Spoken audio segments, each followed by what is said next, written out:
कांग्रेस की अंतरिम अध्यक्ष सोनिया गांधी ने बुधवार को केंद्र सरकार पर राज्यों के बकाया जीएसटी और नीट जेईई परीक्षा के आयोजन को लेकर गैर भाजपा शासित राज्यों के मुख्यमंत्रियों की एक बैठक बुलाई। इसमें शामिल 7 राज्यों के मुख्यमंत्रियों ने प्रदेशों के अधिकारों के लिए केंद्र सरकार के खिलाफ एकजुट होने पर जोर दिया। राज्यों ने कहा कि कोरोना संकट के कारण राज्यों की आर्थिक स्थिति को देखते हुए केंद्र सरकार को जीएसटी के मुआवजे का पूरा भुगतान करना चाहिए।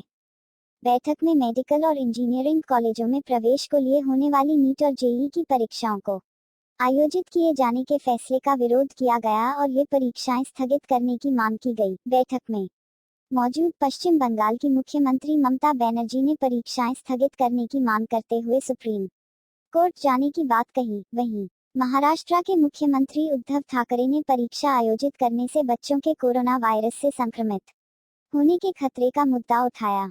सोनिया गांधी की अध्यक्षता में हुई इस बैठक में राजस्थान के मुख्यमंत्री अशोक गहलोत, छत्तीसगढ़ के मुख्यमंत्री भूपेश सिंह बघेल, पंजाब के मुख्यमंत्री कैप्टन अमरिंदर सिंह, पुडुचेरी के मुख्यमंत्री नारायणसामी, महाराष्ट्र के मुख्यमंत्री उद्धव ठाकरे, झारखंड के मुख्यमंत्री हेमंत सोरेन और पश्चिम बंगाल की मुख्यमंत्री ममता बनर्जी ने हिस्सा लिया। इस दौरान सोनिया गांधी ने केंद्र सरकार की ओर से राज्यों को पिछले 4 महीने से जीएसटी का भुगतान न करने को केंद्र सरकार का छल बताया। बता दें कि देश में मेडिकल कॉलेजों में प्रवेश के लिए होने वाली परीक्षा नीट और इंजीनियरिंग कॉलेजों में प्रवेश के लिए होने वाली जेईई परीक्षा को 1 सितंबर से कराने का निर्णय किया गया है। सुप्रीम कोर्ट ने भी इन परीक्षाओं के आयोजन को अनुमति दे दी है। दूसरी ओर 27 अगस्त को जीएसटी काउंसिल की बैठक आयोजित होनी है और केंद्र सरकार ने राज्यों की हिस्सेदारी नहीं चुकाई है। गैर एनडीए शासित राज्यों में इससे चिंता है। राज्यों की खराब वित्तीय स्थिति को बनाए मुद्दा।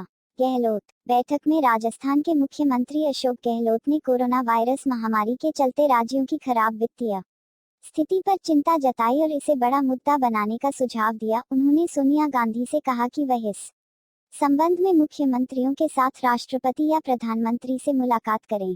गहलोत ने सोनिया से कहा, पहले भी जब अकाल या सूखा पड़ा था तो आप हम सभी मुख्यमंत्रियों को लेकर प्रधानमंत्री वाजपेयी के पास गई थी, उसका बड़ा असर पड़ा था। वक्त आ गया है, जितने भी मुख्यमंत्री हैं हम सब आपके साथ चलें और या तो प्रधानमंत्री से मिलकर अपनी बात कहें या राष्ट्रपति से मिलें।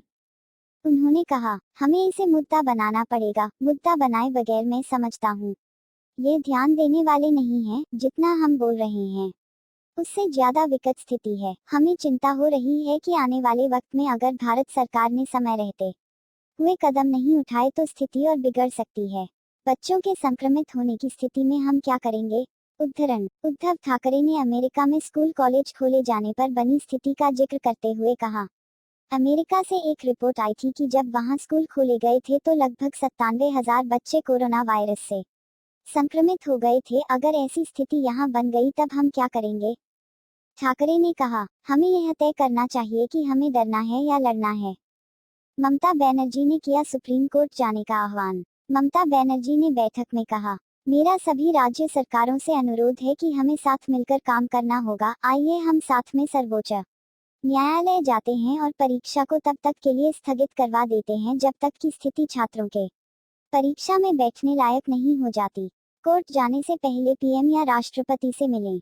सोरेन बनर्जी ने कहा, परीक्षाएं सितंबर में हैं, छात्रों के जीवन को खतरे में क्यों डाला जाए? हमने प्रधानमंत्री को पत्र लिखा है, लेकिन अभी तक उनकी ओर से कोई जवाब नहीं आया है।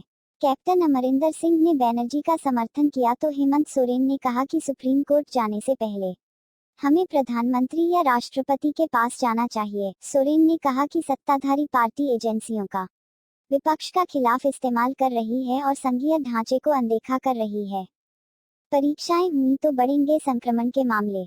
नारायणसामी ने कहा, परीक्षाओं का आयोजन करने से देश में कोविड-19 मामलों की संख्या में बढ़ोतरी हो सकती है। अगर ऐसा होता है तो भारत सरकार इसके लिए जिम्मेदार होगी। हम इस मुद्दे पर केंद्र सरकार के खिलाफ यह लड़ाई मिलकर लड़ेंगे। सोनिया गांधी ने जताई नई शिक्षा नीति पर चिंता।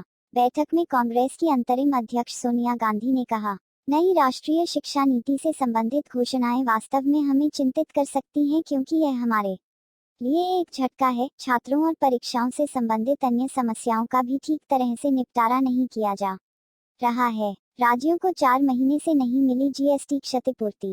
गैर भाजपा शासित राज्यों के मुख्यमंत्रियों के साथ बैठक में सोनिया ने कहा। 11 अगस्त को वित्त की स्थायी समिति की बैठक में वित्त सचिव ने कहा कि केंद्र वर्तमान वर्ष में जीएसटी के 14% का अनिवार्य भुगतान करने की स्थिति में नहीं है। जीएसटी पर राज्यों को क्षतिपूर्ति देने से इनकार किया जाना मोदी सरकार का राज्यों के लोगों से छल के अलावा और कुछ नहीं है, भूपेश बघेल ने कहा। केंद्र ने राज्यों को पिछले 4 महीने से जीएसटी क्षतिपूर्ति का भुगतान नहीं किया है। आज स्थिति भयावह हो गई है। केंद्र ने राज्य सरकारों को कुचल दिया।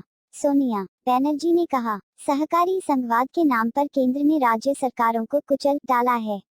हम लड़ाई लड़ रहे हैं। वहीं सोनिया गांधी ने कहा कि पर्यावरण असर आकलन EIA कानून का मसौदा अलोकतांत्रिक है। मोदी सरकार ने पर्यावरण, लोक स्वास्थ्य की सुरक्षा वाले कानूनों को कमजोर किया है।